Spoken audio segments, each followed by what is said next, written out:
great voice for the programme then. Michele, thank you very much for joining us.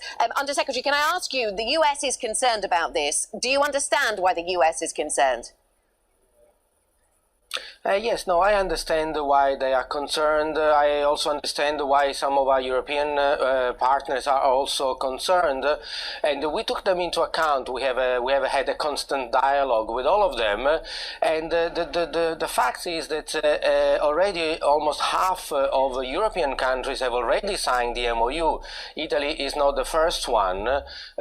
All European countries have signed and put money for the Asian Infrastructure Investment Bank, which is the financing arm of the Belt and Road. So yes, we are the first G7 country, but just because of that, we are less likely to fall into problems such as the debt trap or Chinese overinvestment. We are a 1.7 trillion economy, large enough to shoulder any potential hot money coming into the country. In fact, we need a little bit of investment.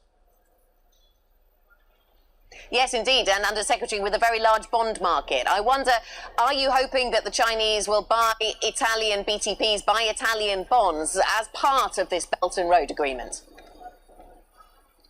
Not necessarily. Italian bond market is one of the most liquid bond markets in the world. Yields may be attractive for some investors. Secondary market is open.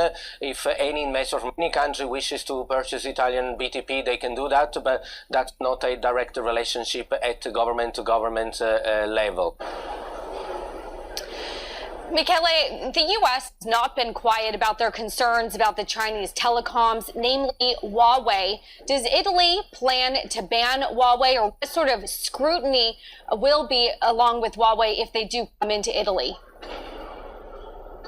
No, let me clarify. The MOU that we will be signing this weekend has nothing to do with 5G.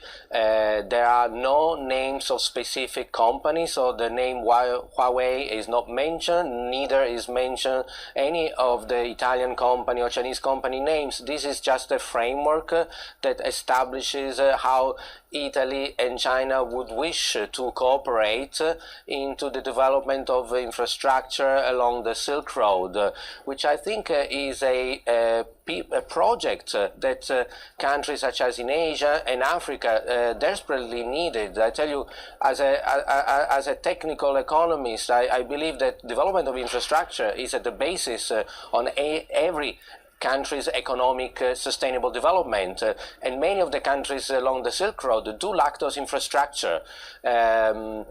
You mentioned at the beginning other partners' concerns. We are happy to take on board any alternative suggestion. We have had no alternative to this Silk Road project. If there was any, we would be happy to participate into other European-wide initiative. In fact, I do think that Italy leading the remaining European countries along the Silk Road could actually entice other countries to join and maybe form, like we said, a European unified strategy vis-à-vis the development of Africa, Middle East, and other countries around the Silk Road. Michele, finally here, I know that Matteo Salvini has been pretty outspoken as well about trying to limit some of the agreements as China tries to come in. Are you at all concerned again about China trying to perhaps buy some of the influence, and what can you do to protect Italy? You say that you can protect against hot money. How do you make sure that that is clear?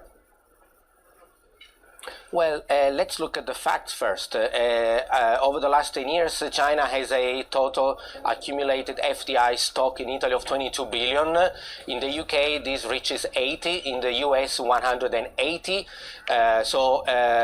Or if we look at the map of European ports, China owns, of course, the Piraeus in Greece, has investment in Marseille, Bilbao, Le Havre, Dunkirk, Zeebrugge, Rotterdam, Valencia, Malta, Suez, Istanbul, Gibraltar.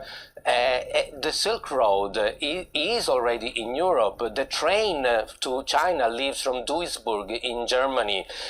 This MOU brings order to what has been so far, maybe over Chinese investment, but in other countries that now complain that Italy also wants to join this initiative.